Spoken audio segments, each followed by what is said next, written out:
ينفع ودعاء يستجاب لها وليس علم وتعليم وتدبر وتوفيق نفع وانتفاع والإفادة والاستفادة والحث على تمسك بكتاب الله وسنة رسول الله والدعاء والهدى والدلالة على خير والعوذ بالله ومرضاته وجهده وثواب سبحانه وتعالى ولا حول ولا قوة إلا بالله العلي العظيم.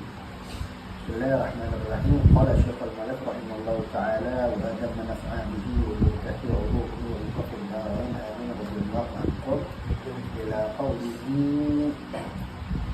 ويجب للطواف ستر العورة. Alhamdulillah kita bersyukur kepada Allah Subhanahu wa taala masih diberikan oleh Allah keimanan, ketakwaan, khususnya keislaman. Modal kita nanti bertemu nanti berkumpul lagi, modal kita satu yaitu masih diberikan keislaman. Keislaman, keimanan ini modal kita nanti untuk kita berkumpul di akhirat. Kalau kita sudah dicapai oleh Allah keimanan, keislaman, sedekat apapun kita di dunia, meskipun kayak biji gitu, sedekat apapun kita di dunia, ketika kita udah berbeda dalam agama, di akhirat kita nggak bakal bisa berkumpul. Jangan berharap kita di akhirat nanti, di negeri akhirat dapat berkumpul. Berjumpa nggak mungkin. Berjumpa aja nggak bakal bisa. Bagaimana berkumpul? Lantaran berbeda dalam keyakinan. Karena itu yang dinamakan dengan as-shadiq, teman yang benar-benar itu teman yang meninggal sama-sama dalam keimanan gitu. Kalau kita punya teman yang mana dia adalah meninggalnya dalam keadaan bagus, insya Allah kalau kita juga meninggal dalam keadaan keimanan, keislaman, di akhirat bakal ketemu. Di akhirat bakal ketemu. Tapi kalau nanti ke orang kita punya teman keluar dari keislaman, keluar dari keimanan, sedekat apapun kita di dunia, mau sekek biji apapun, tetap kita di akhirat nggak bakal bisa berjumpa. Bertemu nggak bisa, berjumpa ngelihat nggak bisa, bisa. Jarak antara dia antara orang yang berbeda lain agama itu jaraknya sangat amat jauh. Bahkan dikatakan jarak yang 1000 tahun aja itu masih sangat sedikit. Pendapat yang mengatakan antara jarak di surga dan neraka itu 1000 tahun langkahnya. Bahkan itu pendapat yang sangat lemah. Ada yang mengatakan 300.000 tahun. Sangat jauh jaraknya. Karena itu kita bersyukur kepada Allah masih bisa diteguhkan keimanan kita. Kita nggak tahu nih umur akhir kita nggak tahu ditutup seperti apa, kita nggak tahu. Ada dulu kisah ada 2 orang, nggak nih masalah haji, ada orang tawaf, orang kalau tawaf kita doa apa itu soalnya dikabul. Kita tawaf nih disunnahkan baca apa ya? Enggak disunahkan baca tawaf sebelumnya disunahkan baca tawaf, tapi ketika tawaf nah di sini doa ya. Dulu kita waktu pas tawaf itu Habib Umar punya buku panduan gitu, buku panduan umroh. Itu setiap satu putaran ya, satu putaran kan 7 kali tawaf. Setiap satu putaran itu ada doanya dan itu panjang. Jadi kita ya, sambil muter jalan sambil baca doa. Dan satu putaran pas yang kedua lagi doanya lain. Jadi 7 putaran doanya lain-lain. Nah itu doa-doa di tawaf itu banyak doa-doa yang bagus. Kalau bisa amalin gitu. Karena dalam jarak antara dia dengan Allah nggak ada hijab tuh. Kalau orang bertawaf dia doa sama Allah itu nggak ada hijab yang menghalangi. Artinya itu tembus ke langit.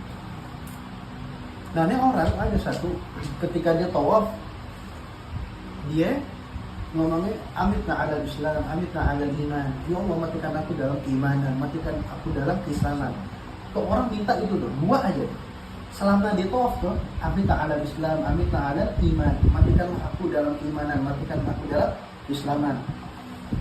Orang soleh mendengar suara laki-laki itu nanya, ada apa kok Kenapa hanya kau minta dua hal itu? Padahal jarakmu dengan antara Tuhanmu tidak ada penghalang. Kenapa kau mintanya dua itu? Akhirnya laki-laki ini bilang, ya Syekh, ana dulu punya saudara, dua saudara aneh, dua-duanya 40 tahun azan sebagai muazin. 40 tahun dia muazin di masjid. Orang 40 tahun kalau muazin di masjid, sholatnya berjamaah kan? Iya. Jamaah. Muazin. Ya. Nggak mungkin dia habis azan kabur kan? Cenderung. Iya. Nggak mungkin. Ya, 40 tahun bayangin ya, lama gak? Lama. Ibadah yang kalian 40 tahun di azan sebagai muazin. Kalau orang yang muazin 40 tahun, pertama kelebihannya sholatnya berjamaah, sholatnya awal waktu. Ya, soalnya sholatnya awal waktu. Keutamaan yang sangat mulia. Tapi kata laki-laki ini, dua saudaraku selama 40 tahun dia muazin di masjid, tapi ketika mau meninggal suruh ngambil Al-Quran, suruh menyuruhku mengambilkan Al-Quran. Aku kasihkan kepada saudaraku itu Al-Quran, lalu dia ngomong, saya tidak percaya dengan pembeli ini, saya tidak percaya dengan isi kitab ini. Dan abis itu wafat. Selama 40 tahun dia muazin, itu amalannya tidak berguna seketika. Allah cabut keimanannya, Allah cabut keislamannya dengan dia mengucapkan saya tidak percaya dengan Al-Quran. Bayangin 40 tahun ibadah yang gak lama, yang sedikit. Tapi Allah berkehendak lain. Allah bikin hatinya itu benci sama Islam. Allah bikin hatinya itu ragu sama Islam. Allah bikin hatinya dia itu dicabut dengan Islam. Akhirnya Syekh ini nanya, kenapa kok bisa saudaramu begitu melakukan? Dia tidak percaya dengan Al-Quran, dia tidak percaya dengan isi Al-Quran, dia tidak percaya dengan pemilik kalam ini. Lalu laki-laki ini bilang, dulu saudaraku, walaupun dia ibadahnya selama 40 tahun di muazin, 40 tahun di muazin, tapi ketika di malam hari dia mencari kesalahan orang Islam, dia mencari aibnya kaum muslimin. Ketika dia tahu dia aibnya kaum muslimin, siangnya diubah sama dia, siangnya disebar sama dia, paham? Nah, kalau istilah katanya sekarang apa itu? Buzzer ya? Iya, buzzer kan nyari kesalahan, disebar sama dia. Nah, lantaran kayak gitu, mungkin lantaran kayak gitu Allah cabut imannya, Allah cabut keislamannya, nggak berguna lagi tuh, nggak berguna lagi. Makanya jangan terlalu paham ini deh. 40 tahun aja itu tidak ada jaminan bagi dia masuk ke dalam surga. Tidak ada jaminan dia meninggal dalam Islam, dalam iman. Bagaimana yang ibadahnya bolong? Bagaimana yang ibadahnya itu 40 tahun aja tidak bisa berjamaah? 40 tahun aja, jangan kan seminggu berjamaah, seminggu sholat fardu aja, sholat wajib. Yang hal-hal yang wajib dia kagak kerjain secara seminggu, sehari aja. Sehari aja. Itu min babil aula, itu lebih harusnya dia nggak bakal dapat Islam di akhir hidup. Secara 40 tahun aja, secara dia ibadah muazin di masjid, itu dia kagak dapat sama Allah apa itu imanan, Islaman. 40 tahun, nggak sebentar ya sih, lama. Tapi lantaran dia apa? Mengumbar kesalahan orang lain tuh, mengumbar, menampakkan kesalahan saudara-saudaranya, itu Allah cabut kok, amalannya kagak berguna. Makanya jangan terlalu pede dengan amalan kita. Kita berbuat, kita banyak ibadah, kita banyak haji, umroh, baca Quran, banyak sholawat, banyak sholat. Jangan terlalu pede dengan amalan yang kita perbuat. Kenapa? Kali aja Allah melihat kesalahan kita yang tadinya kita anggap sepele, itu semua nggak ada apa-apanya, sia-sia, nggak ada apa. Nah, cara untuk biar kita lebih mendekatkan diri kepada Allah lewat ngaji. Ketika kita ngaji, ini dosa diampun-ampunin. Ketika kita niat dengan yang bagus, niat untuk lebih mendekatkan diri kepada Allah, niat untuk biar kita tahu tangga-tangga menuju Allah. Orang kalau nggak tahu tangganya, nggak bakal nyampe nih ke Allah. Dia mau dekat sama Allah, dia mau meraih keridhaannya Allah, meraih surga, jaminan, janjinya Allah. Tapi dia nggak tahu caranya, dia nggak ngerti caranya. Percuma. Dia mau hidup 1000 tahun nih. Kayak tapi aja yang di anime yang rambut ini kan. Elf. Iya pokoknya yang 1000 tahun pokoknya dia hidup kalau dikasih tahu caranya menuju pada Allah umurnya sia. Umurnya sia-sia. Lihat. Umurnya umat-umat terdahulu itu lebih lama daripada umatnya Nabi Muhammad. Umurnya Nabi Nuh ribuan. Ya, 500 dia berdakwah cuma ada berapa orang, 800 dia berdakwah cuma ada berapa orang, segelintir orang yang ngikutin dakwahnya. Tapi umurnya Nabi Muhammad pendek. Namun terkadang amalan bisa menyaingi amalan umat-umat terdahulu. Tuh keistimewaan umat Nabi Muhammad. Yang pertama kita harus bersyukur kita punya iman. Ingat, iman apa? Iman kita percaya kepada Allah, percaya kepada malaikat, rasulnya, kita punya hari akhir, qada ame qadarnya. Itu iman. Kedua, kita masih di Islam. Islam apa sih? Kita mengikuti syariatnya Nabi Muhammad. Itu yang bersyukur. Umurnya pendek, tapi bisa amalannya ngalahin umat-umat terdahulu. Gimana caranya? Ngaji. Dengan ngaji, kita tahu tuh nanti tuh ada syariat Nabi Muhammad seperti kayak nanti masalah bab niat. Niat perkara yang mudah, yang remeh. Niat apa sih? Niat kita dalam hati, tapi keistimewaan niat, satu ibadah niat bisa beribu-ribu kali niat dan itu diganjar di pahala, bukan ganjar pranowo ya kan? Diberi pahala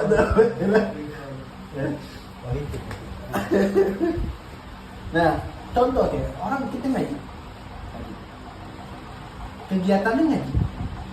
Kumpul. Tapi ketika dia niat pertama, nawaitu ta'allum, dia niat belajar, dia niat mengajar, dia niat memberikan manfaat, dia niat untuk mengambil manfaat, dia niat untuk mengingatkan, dia niat untuk mendekatkan diri kepada Allah. Punya tuh, dia niat untuk menghilangkan kebodohan. Niat ini.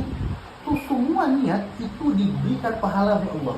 Itu yang membuat umat terdahulu jadi iri sama umat Nabi Muhammad. Satu kegiatan, satu amalan, tapi bisa disebut niat yang banyak dan itu diberikan pahala. Tuh istilahnya umat Nabi Muhammad. Makanya kalau kita melakukan apapun sesuatu, kita keluar dari nafkah, kita niat untuk menghidupkan keluarga, mengangkat derajat orang tua, mengangkat derajat keluarga, terus menghilangkan kemiskinan, kelaparan semua, meminta-minta. Itu niat semua tuh.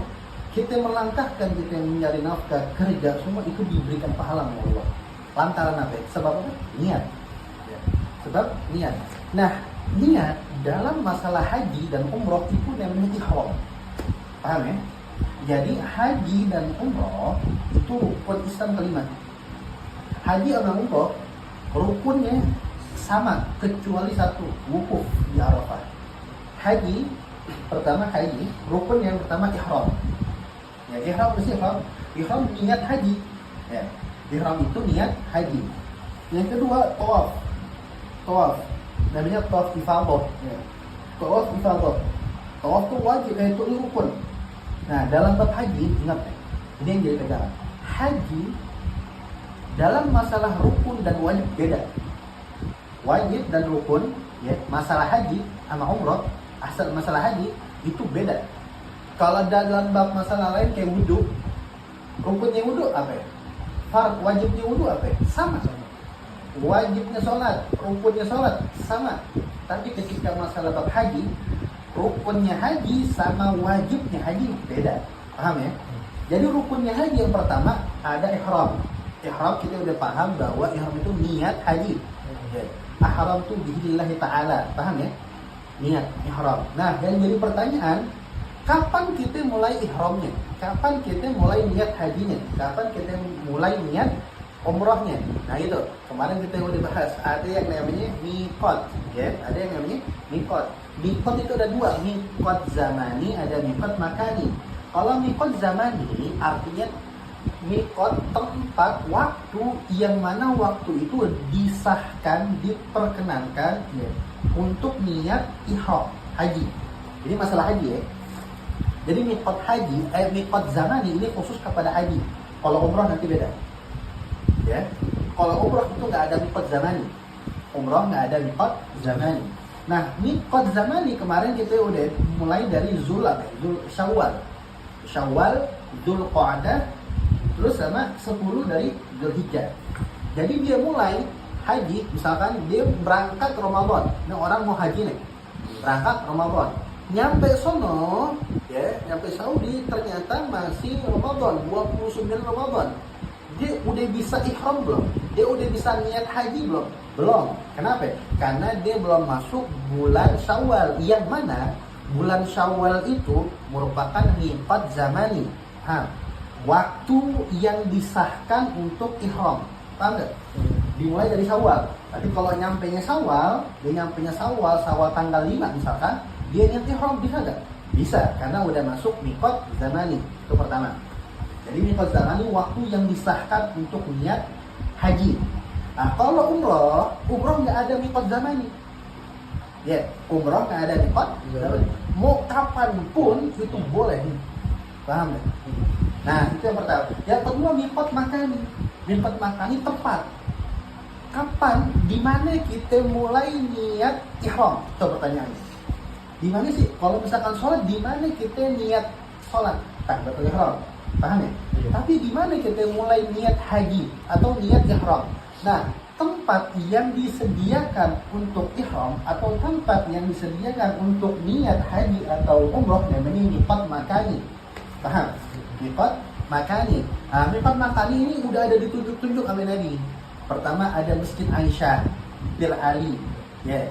Terus ada namanya apa? Ada tuh namanya tuh, ya. Nabi udah tunjuk-tunjuk. Kalau orang dari timur, miqat makani, tempat dia niatnya di sini. Nah, kalau orang Mekahnya di sini, Masjid Aisyah. Kalau ini dari Madinah, dari ini Bir Ali. Paham nggak? Nah, itu tempat-tempat itu namanya miqat makani. Artinya tempat di situ barulah dianggap sah niat haji atau niat umroh. Paham? Contoh, orang nyampe bulan Syawal tanggal 5.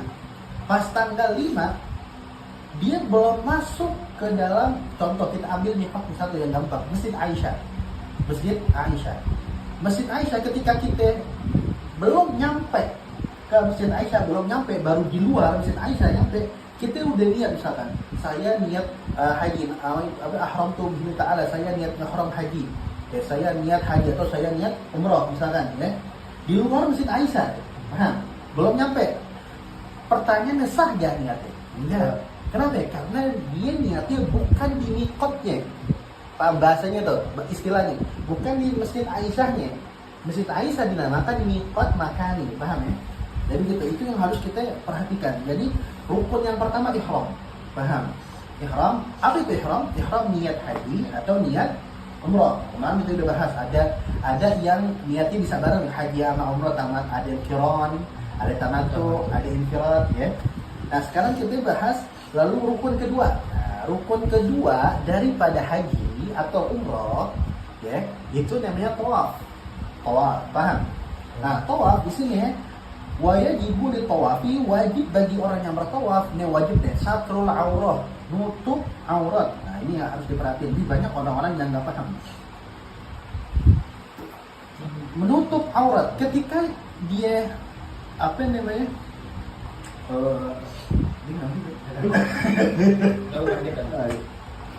Jadi wajib bagi orang yang tawaf, ya, wajib nih syarat sahnya ketika kita udah ihram ya, ini surahnya nih, gambaran kita udah niat ihram, niat haji atau umrah, jalan kita menuju Mekah, menuju Ka'bah. Udah nyampe di Ka'bah kita tawaf, wajib tawaf ya. Nah, wajib tawaf, paham nih? Wajib tawaf syarat, paham ya? Syarat sahnya tawaf itu pertama harus nutup aurat. Harus nutup aurat. Kalau untuk laki-laki auratnya antara pusar sama lutut, paham ya? Laki-laki antara pusar, dari pusar sampai lutut itu mesti ketutup. Makanya kalau pakai kain ihram, perhatiin, kalau kain ihram yang bawahnya usahain udah ketutup dari pusarnya. Paham nggak? Jangan dari bawah pusar dibikin pusarnya belum ketutup, paham ya?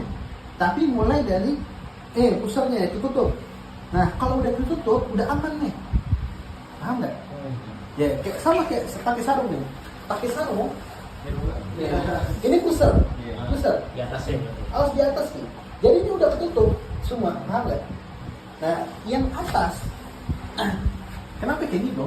Kalau misalkan dia kagak ketutup pusarnya, artinya waktu pas lagi dia pakai sarung, udah pakai sarung, auratnya belum sempurna ketutup, benar kan? Belum sempurna ketutup. Berarti menyempurnakannya dengan pakai yang di atasnya tuh. Iya. Paham? Harus ketutup. Nah, kebanyakan ketika aurat yang tidak sempurna dan ditutup pakai yang atas, kan kayak ihram kan ada dua kan? Iya. Ada yang bawah Ada yang kayak atas. sarung, ya. Ada yang pakai di atas, gini-gini. Paham? Iya. Nah, kebanyakan ketika nanti tawaf, kalau misalkan aurat dia belum ketutup sempurna, ya, belum ketutup sempurna dengan kain yang sarung bawah, ya, yang bawahnya tuh, dia tawaf itu banyak ini pada jatuh-jatuhan. Iya. Paham nggak? Yang atas, jatuh-jatuh. Ketika jatuh, kebuka ini, Iya. paham nggak? Iya. Nah, ketika kebuka berarti dia belum menutup aurat. Kalau belum menutup aurat, tawaf ini nggak sah. Paham nggak situ? Makanya karena itu ketika kita mau tawaf, ya, ketika kita mau tawaf, usahain ketika kita pakai kain ihram yang dari bawah nih, itu kain sarung atau kain sarung, itu pakainya biar pusar ketutup semua nih. Biar aurat kita kan gampang tutup semua. Nah, udah ketutup, udah, ya. Udah tutup, udah aman deh. Tinggal yang atas kita gampang deh. Ya, kita mau copot mau apa? Wah, kacau. Apalagi kalau nanti apa namanya pernah tuh apa mau cium apa Hajar Aswad. Ya, kan pakai kita kan ribet kan? Iya. Nah, itu ada yang ditarik dijois. Ditarik lebar ke belakang. Itu barbar kan makanya. Nah, kan cium Hajar Aswad itu kalau misalkan apa jangan terlalu mau mencium Hajar Aswad. Jangan mau terlalu soalnya bisa apa ya, menyakiti orang lain gitu. Menyakiti orang lain. Menyakiti orang lain itu hukumnya haram. Apalagi sampai busak-busakan gitu. Di gini-gini apa namanya digobu apa dia. Didekulin. Iya. Nah, itu laki-laki. Kalau perempuan, nah ini perempuan nih. Kalau perempuan nih yang banyak nih, yang harus diperhatiin. Kalau kita misalkan umroh sama keluarga, sama istri kita, sama adik kita yang perempuan, satrul aurat, menutup aurat ketika tawaf, bagi perempuan itu semua tertutup kecuali wajah sama muka. Berarti Wajah muka. iya, wajah apa? Telapak tangan, apa? Muka. Berarti rambut masuk ke aurat, wajib ditutup. Nggak boleh keluar ya? Nggak boleh keluar. Yang banyak terjadi kalau nanti kita lihat itu rambut aurat tuh. Iya. Jambak kali, jambak. Agak ke ini. Mau nyium aja lah. paham nggak? Walau sya'aran la yatufu bil baiti uryanun. Tidak ada yang tawaf Ka'bah itu dalam membuka auratnya. Makanya perempuan ketika dia tawaf usahain rambutnya itu jangan sampai kelihatan. Ya, jangan sampai kelihatan. Kalau kelihatan itu bahaya. Lalu wa taharatu minal hadatsaini, bersuci daripada dua hadas. Nah, ini lihat nih. Bersuci daripada dua hadas. Orang kalau mau tawaf harus dia suci dari hadas kecil dan hadas gede. Paham? Contoh. Nah, ini yang jadi perbedaan pendapat ya. Kita wudu mengangkat hadas kecil. Oke. Kita nggak ada hadas gede, kita nggak habis kocok deh ya. Habis gambar. Pokoknya udah ya, kita bersih deh, nggak ada hadas kecil, nggak ada hadas gede. Punya wudu. Dalam wudu Syafi'i, ketika bersenggol dengan perempuan batal. Baik dia pakai syahwat atau enggak syahwat. Paham? Orang tawaf ini berdesakan nih, banyak manusia, laki perempuan nyampur di situ. Kalau kesenggol dengan perempuan, kulit dengan kulit, kalau ini dengan ini nggak batal nih, karena ada penghalang kalinya. Tapi kalau kulit dengan kulit batal, baik dengan syahwat maupun tidak syahwat. Ini Imam Syafi'i. Kalau kayak gitu, ketika kita menggunakan mazhab Imam Syafi'i, ya, ketika kita menggunakan mazhab Imam Syafi'i ketika tawaf itu susah. Batal wudu, dan ketika batal tempat wudunya jauh. Tempat duduknya jauh. Maka solusinya gimana? Solusinya mengikuti kepada pendapat Imam Malik. Mengikuti pendapat Imam Malik. Dan ketika mengikuti pendapat Imam Malik, wudhunya, nah ini juga harus ada perhatian. Wudhunya juga wudhunya Imam Malik. Imam Malik mewajibkan harus menggosok semua, menggosok. Jadi nggak hanya tapi digosok. Paham nggak? Dan kepalanya setengah kalau apa ya? Kalau saya sih kan jadi doang setengah nih. Iya, setengah. Tapi kalau nggak salah seperempat apa setengah gitu Imam Malik lupa. Jadi walhasil Imam Malik ada beberapa hal yang di Imam Syafi'i itu sunnah, tapi menurut Imam Malik wajib. Seperti tadi yang menggosok tangan. Maka wudhunya kita harus menggunakan wudhu Imam Malik.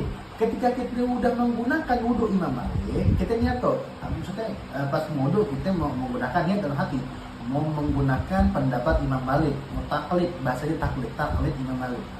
Taklid Imam Malik udah kita wudhu Imam Malik, udah bersih, lalu udah kelar wudhu, maka kita tawaf, kita bersentuhan dengan perempuan dengan tanpa syahwat itu tidak membatalkan.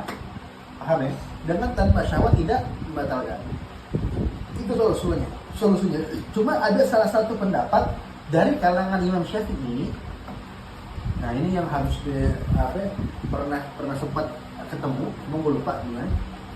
Dalam madhab Syafi'i ada satu pendapat dari kalangan ulama Imam Syafi'i, meskipun lemah pendapatnya, itu menyatakan bahwa ada dari kalangan ulama Syafi'i mengatakan bahwa menyentuh perempuan tidak dengan syahwat tidak membatalkan.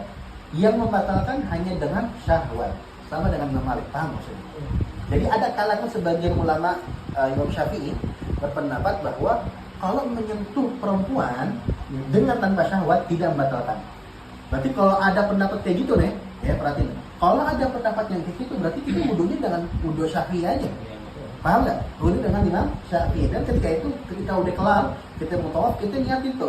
Saya niat mengikuti pendapat ulama Syafi'i yang mengatakan menyentuh perempuan dengan tanpa syahwat tidak membatalkan. Paham ya?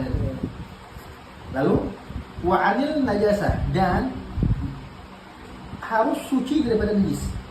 Ini Masya Allah ya. Di haram itu banyak banget yang namanya burung dara.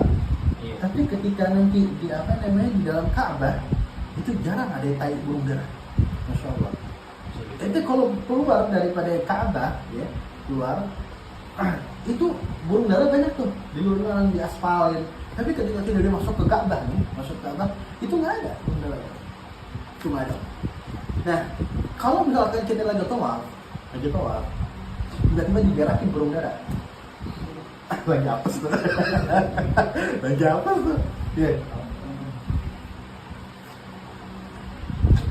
Ya, diberakin sama burung dara.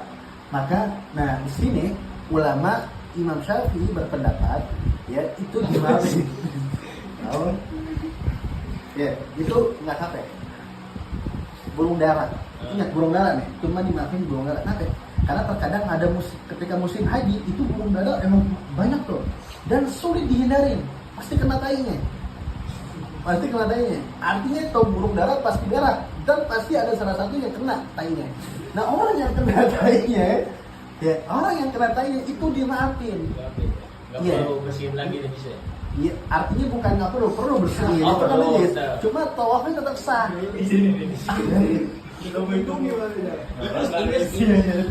Enggak kali kan susah bersihin lagi tawaf kan. Paham ya? Jadi hindarin dari tubuh kita dari baju najis dihindarkan dari baju, badan, sama tempat kita berjalan melingin ubinnya itu suci daripada najis. Nah ada satu hal yang dimaafkan, yaitu kotoran burung dara. Karena kotoran burung dara itu ada beberapa musim haji, ada beberapa musim yang mana itu memang lagi banyak burung dara dan sulit dihindarin tainya. Pasti ada salah satu jamaah yang tahu benar.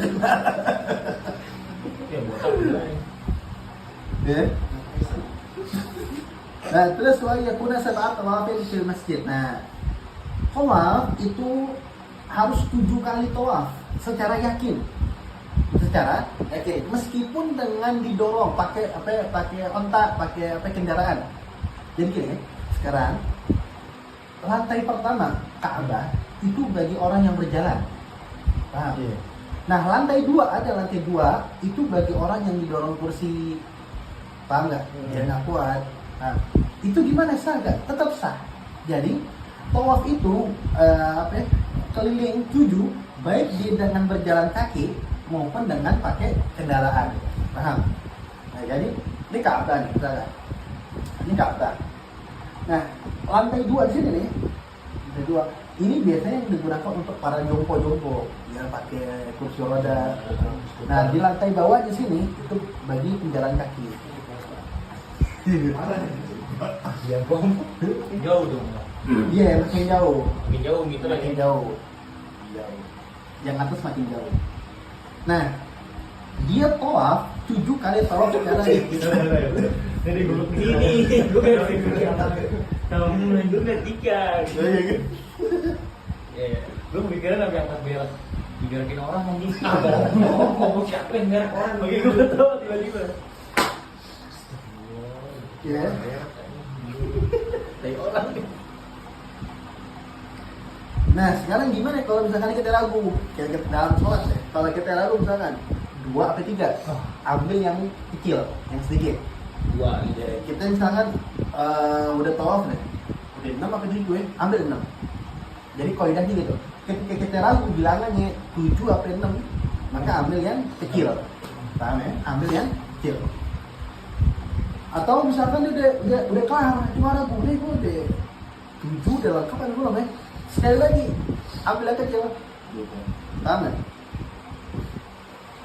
Nah, makanya cara nanti kita tawaf di masjid, tawaf di masjidnya di Masjidil Haram, itu nanti kalau kita permulaan tawaf itu ada namanya batu hijau, ada hijau. Misalkan ini Ka'bah nih. Nah, Hajar Aswad itu jadi poros kita mulai. Ya. Ini kan Ka'bah kotak ya, kotak begini.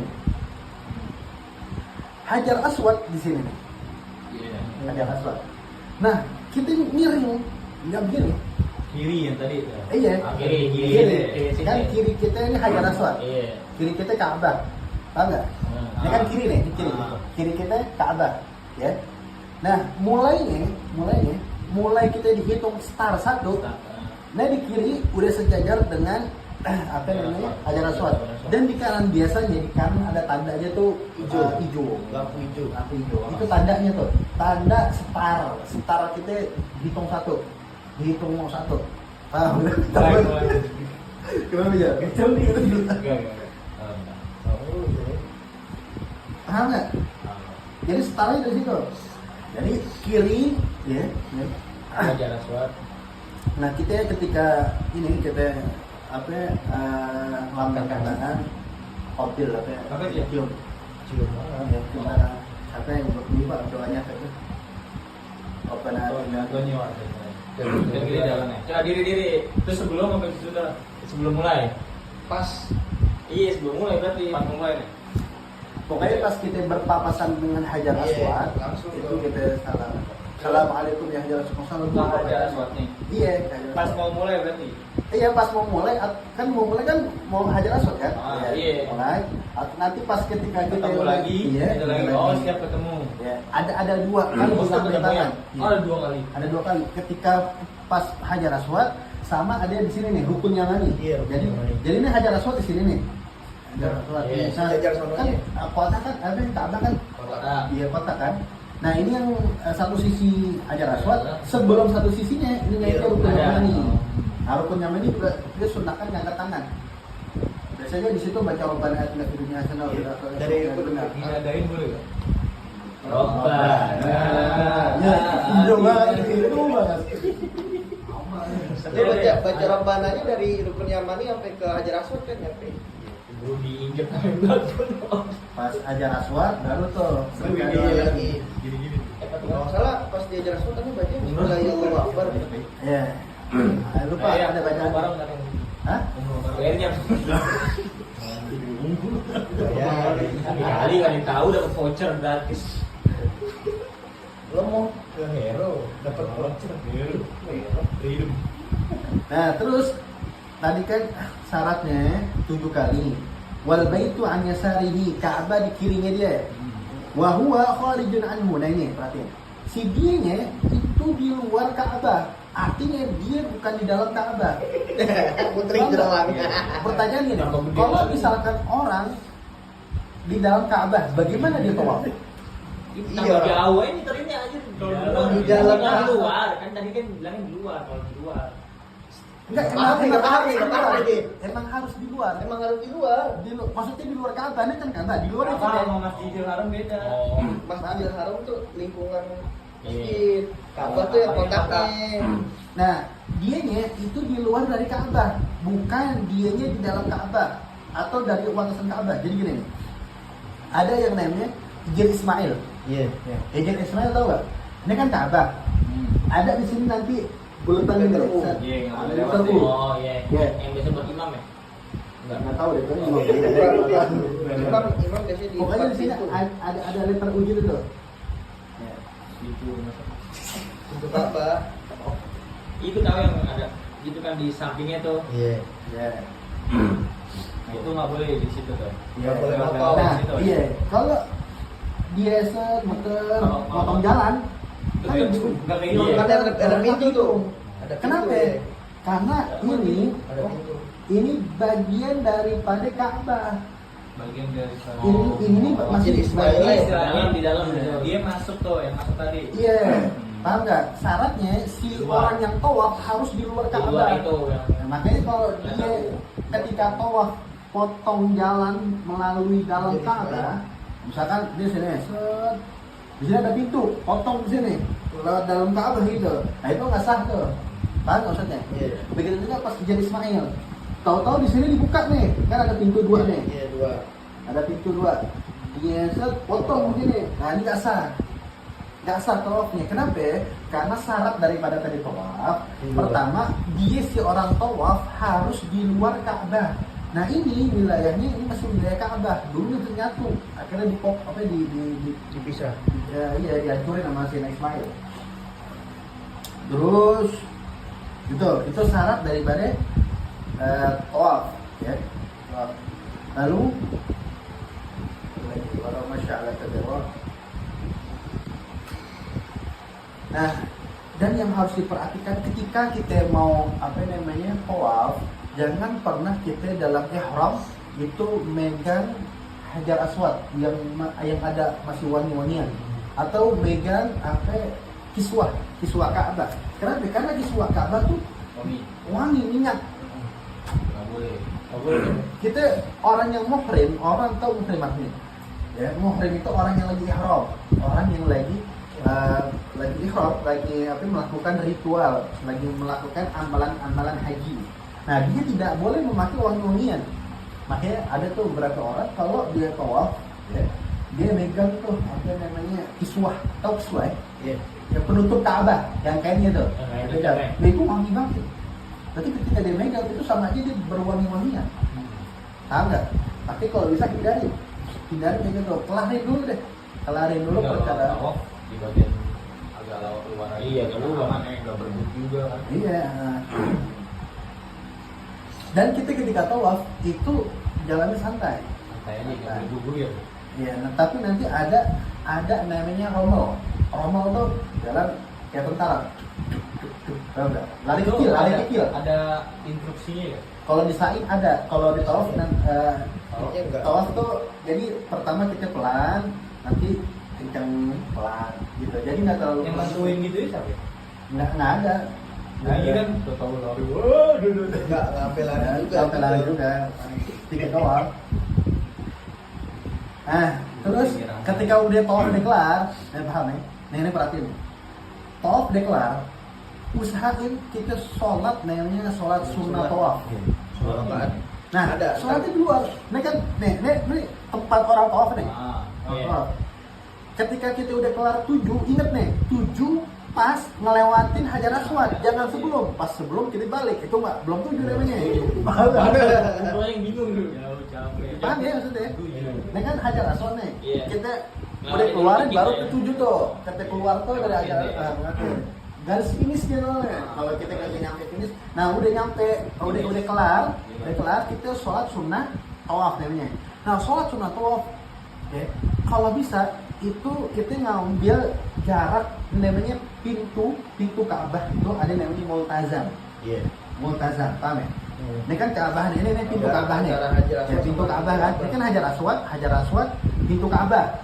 Ya, ini pintu Ka'bah. Nah tarik ke sini nih ke bawah. Jaraknya. Iya, pokoknya apa ya, arah sholat kita arah ke pintu Ka'bah. Paham nggak? Itu kiasan kepada orang yang doa di multazam, orang yang doa langsung dekat di multazam itu doanya dijabah.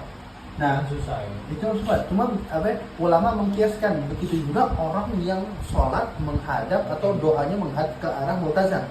Kan Ka'bah, orang sholat di sini kan sah aja kan? Kan ini Ka'bahnya. Iya. Nah, kita mau sholat di sini nggak ke sini. Tapi ketika kita mau sholat sunat tawaf, kelar tawaf, usahain ini pintu Ka'bah, kita tarik mundur. Kalau bisa yang agak jauhan dikit. Agar tabrak. Iya, tabrak. Tabrak orang lagi tawaf. Iya. Kalau biasanya tuh kacau deh kan. Iya. Setuju tuh ya. Pas bangun masuk ke salam Arab. Goa. Nah, dia sholat sunat tawaf tuh. Udah sholat sunat tawaf, dia doa gitu. Doa minta hajatnya, minta kalau bisa nangis minta ampun dosa tuh di situ tuh. Udah minta sama Allah, udah kelar, udah semua hajat kita udah kita inginin, udah. Nah, kita beranjak melakukan rukun yang ketiga, sa'i. Nah, sebelum kita mau ke sa'i, kita nanti menuju ke tempat air minum Zam-Zam ini. Ada di apa sih, di apa namanya? Ada ini tuh, ada iya bukan keran sih, apa sih kalau tangki ya, ada sih bagian. Nah, kalau minum dulu kalau bisa. Ya, ketika minum, ingat nih, ketika minum air Zam-Zam, usahain diri, ya, diri. Ketika diri, ma'u Zam-Zam 5 syuribalah. Air Zam-Zam itu niatin dengan apa yang ente mau niatin. Ente minum dengan apa yang ente niatin. Insya Allah bakal kabul. Kita minum air Zam-Zam dengan niat biar Allah sucikan badan kita daripada kotoran hati, kotoran iblis yang ada. Itu niatin tuh semua. Paham ya? Itu sebelum kita mau ke sa'i ini, ya, sebelum udah kelar dari tawaf nih. Itu niat satu minuman, tiap satu minum niat lagi. Ya boleh terserah, tapi sih lebih bagus berkali-kali. Biar benar penguatan gitu. Kembung saya gimana ya? Nggak itu enggak. Makanya jangan terlalu banyak juga. Takutnya yang mau penting hal ya. Nah, sekarang sa'i, lihat ya. Sa'i tidak disyaratkan harus punya wudu. Harus batal nggak apa-apa berarti. Batal nggak apa-apa, paham ya? Jadi yang harus punya wudu itu tawaf. Nah, kita lihat. Wa yajibu ayyakuna sa'yu sab'an. Wajib sa'i itu 7 kali. Paham? 7 kali. Wa yakuna ba'da tawafin sahihin. Ya, dia harus sa'i itu dilakukan setelah tawaf. Setelah tawaf secara yakin. Ingat tuh. Kalau tawaf kita kurang, itu maka sempurnain dulu. Jangan langsung sa'i. Iya.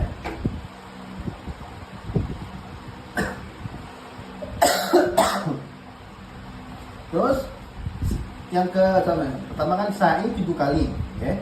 Sa'i 7 kali terus setelah tawaf. Habis itu ayyab dan abis sofa. Mulainya di Bukit Sofa. Nih, gini. Ini sofa. Ini Marwah. Jadi kita agak naik ke jalannya. Ya. Nah, ini sofa, Bukit Sofa. Kita dihitung dari sini. 1. Naik ke Marwah 1, 2, 3, 4, 5, 6, 7. 7 akhirnya di Marwah. Paham ya? Mulai di sofa.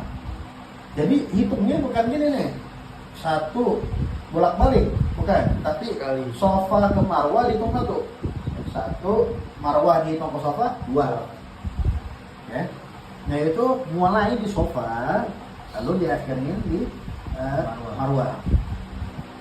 Nah, biasanya ini gini nih, ini bagi orang-orang yang tua, yang sepuh. ini sa'i, ya lihat nih. Kan sa'i begini nih. Ya, ini bukit kan. Jadi, ada orang-orang yang tua dia lewat sini nih. Lurus doang. Lurus, iya. Tapi ini dipagarin, dipagar hijau. Apa sih? Bukan Iya. pagar. Ini pokoknya intinya dipagarin. Nggak boleh lewat kecuali bagi orang-orang jongkok. Paham ya? Nah, kalau mau pakai yang ini, ingat di sini, nih terakhir, di sini ada pintu. Orang-orang biasanya keluar di sini. Paham nggak? Orang-orang keluar di sini. Padahal ini belum nyampe ke Bukit Marwah. Kalau mau biar lebih Lurusin lagi. iya, dia lewatin sini baru keluar di pintu yang akhir, yang benar-benar akhir. Paham nggak maksudnya? Iya. Biar benar-benar dia dihitung satu-satu. Paham nggak? Jadi, nah, ini Bukit Sofa, ini Bukit Marwah, ya, Sofa Marwah. Dihitung bukit ini kan bukit ini kan masuk ke dalam bukit. Maksudnya ini kan bukit. Harusnya di sini kan hitung. Tapi ini di sini kan lebih duluan kan. Paham? Makanya ketika kalau mau masuk ke sini, jangan lewat pintu yang ini, tapi lurus lagi deh. Lurusin. Udah di sini, balik lagi. Udah di sini. Itu kalau mau ngambil jalur tengah. Tapi kalau ngambil jalur yang yang biasa, Iya. kita begini. Nah, ingat juga, ketika kita ngambil yang ini nih, yang biasa kita lakukan nanti sa'i, kalau bisa, nih perhatiin, kalau bisa, jangan di Langsung motong. Iya, ini kan bukit ya, Bukit Marwah. Ini masih ada stop jalan nih, masih ada stop jalan. Jangan langsung begini, kalau bisa. Jangan ngambil letak langsung begini, tapi kita ngambil yang agak jauhan. Paham nggak? Yang agak jauhan. Supaya biar kita nggak tahu yang mana yang Bukit Marwah yang asli. Maka kita ngambil jauhan biar benar-benar kita yakin bahwa ini utang satu. Tahu nggak sih? Jadi ini kan Bukit Marwah, ini Bukit Sofa, ini Marwah. Ada stok jalan nih, ada stok jalan kan? Ini Marwah juga ada stok jalan di sini nih, jalan. Nah biasanya kan orang begini nih, nah, tapi ada orang dia langsung ngambil yang benar-benar kayak orang Rossi gitu, belokan benar-benar di sini, tahu nggak? Langsung di sini, ya langsung di sini nih, dekat sini nih, kan lebih cepat kan? Kalau bisa jangan, agak jauhan dikit, paham ya? Agak jauhan dikit. Lalu terus yang terakhir, wajibatul ihram. Wajibatul haji. Ya. Iya. Nah, kelar sa'i, ya, rukun yang keempat itu namanya halak, taksir, botak, cukur, ya. Ya. Bahasa Arabnya al-halku atau taksir. Halku itu artinya dicukur. Tapi kalau taksir artinya memotong. Minimal 3 helai, minimal 3 helai. Ya, nggak harus botak. Tidak harus botak, ya. Minimal itu 3 helai. Minimal 3 helai. Nah, terus wajibatul haji. Nah, sekarang kewajiban haji. Tadi kan kita udah berarti rukun haji tadi, ya. Pertama ihram, rukun haji. Ihram. Terus tawaf. Habis tawaf dia sa'i. Habis sa'i halaq, ya. Gunting rambut. Habis itu nanti ada namanya wukuf di Arafah, ya, wukuf di Arafah. Wukuf di Arafah itu berdiam diri, ya. Kemarin kita udah bahas kan, waktunya nggak harus lama sejam, enggak kan, ya.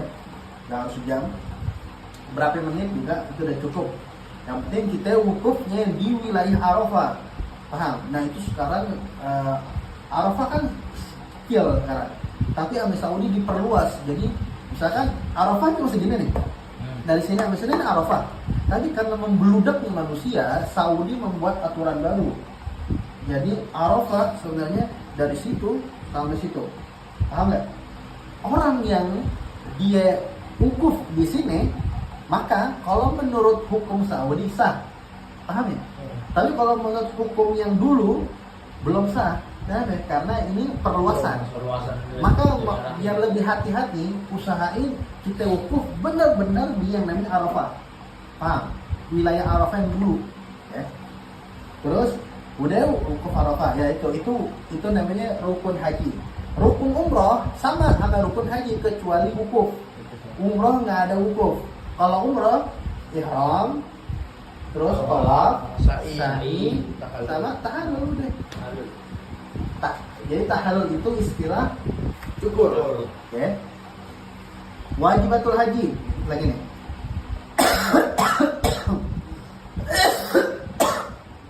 Wajibatul haji, kewajiban haji. Nah, itu kan wajib haji kan? Beda kan?